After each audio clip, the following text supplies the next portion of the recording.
So, according to legend, there was once a very passionate sculptor who carved his vision of his ideal woman in ivory.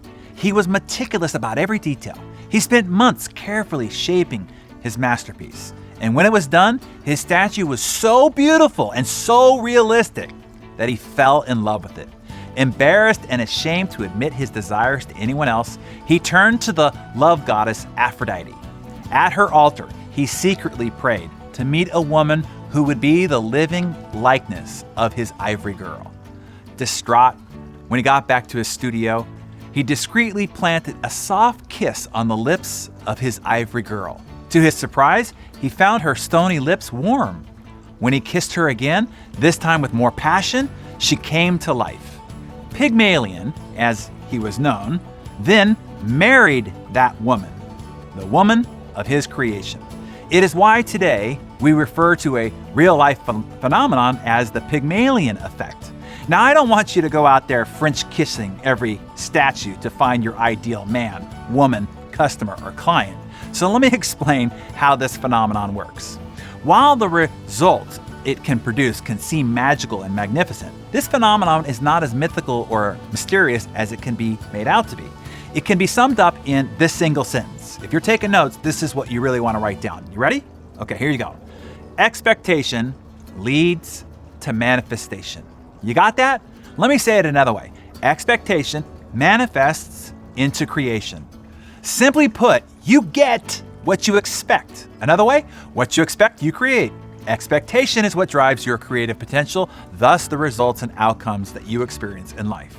Your expectation is the source code of your creative possibilities. Let me explain it this way. You see, we are all swimming in a soup of sensory inputs, literally limitless combinations of potential. Even as you sit there and listen to me right now, you are being bombarded with billions of sights, sounds, and feelings. Now, 99% of which you aren't registering consciously. Even if you look around your room right now, you might not be looking, but you are seeing. There might be other sounds around you right now, but you're not hearing them consciously. You are only hearing or seeing what it is that you're paying attention to. And what you pay attention to is what you seek.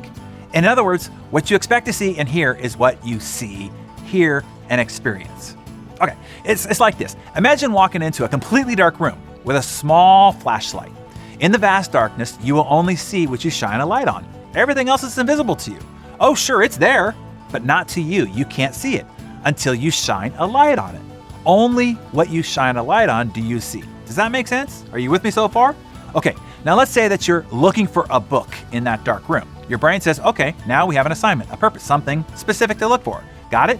When it enters the room, it's going to prioritize where to point the flashlight. It will look for places where books are normally kept, like shelves, nightstands, maybe even in storage boxes. Now, if you knew that the book had a red cover, it now scans the areas even faster. It's got a clearer picture of what to look for. Now, if it finds a red book, now what? Well, you have to investigate further. Just because the cover looks good doesn't mean that its contents are, or what it is that you're actually looking for. You want a romantic comedy? You might only find out later that you picked up a horror book. Kind of like what happens when sometimes you're dating or prospecting. Kind of look good from the outside, but then you open it up, the contents, and wasn't what you expected. So to see if this book is interesting to you, you have to waste time reading the back cover, flipping through the contents page, and skimming the introduction. This search could take all day or all your life, and you still might not find what you want. Also, kind of like dating or prospecting or even choosing friends. So what should you do before you walk into the vast dark room with your little flashlight?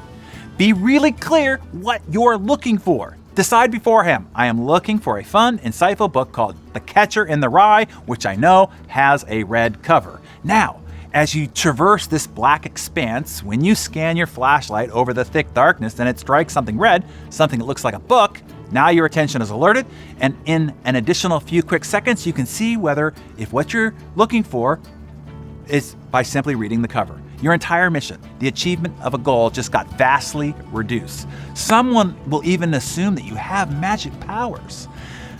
That's exactly how expectation leads to manifestation. How a clear expectation directs your attention to finding what it is that you're looking for in this vast, dark area of all the things that surround us all day, every day. Now, here's what's also true. In that vast, dark room were billions of other things. Wonderful, magnificent, maybe even life-changing things. Things other than books, in fact. But you didn't even see them. because you were looking for something else. In fact, in the process of looking for the book, your flashlight might have skimmed over those things. In other words, they were brought to light, but you didn't even really see them or register them consciously. If asked about them later, you will have no recollection. That is exactly what's happening to us all day, every day. We are all walking around in this vast dark room, and we will only see and hear and experience what we shine our flashlight on. And our flashlight is being directed by our expectation. And guess what? We are really good at finding what it is that we're looking for, finding what we expect. If you expect to find rude, angry, and disrespectful people, you will find them. If you expect to find people being racist, you will find racist people. If you expect people are sexist and homophobic, you will find these people. Your flashlight of expectation will be looking for them in the vast darkness. If you expect people are warm, generous, and kind, you will find those people. If you expect to find resources, people, and ideas to achieve big goals, you will find those too.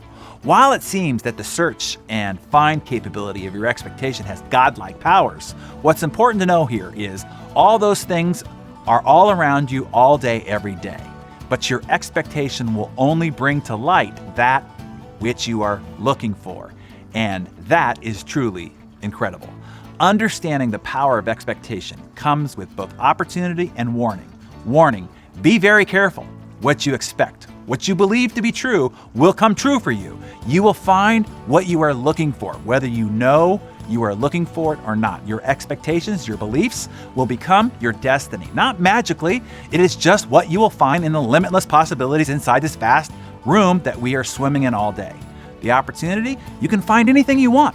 If you define clearly what it is that you're looking for and recalibrate your focus, your expectation, before you venture out each day into the vast room of life, your expectation will find just what you choose to.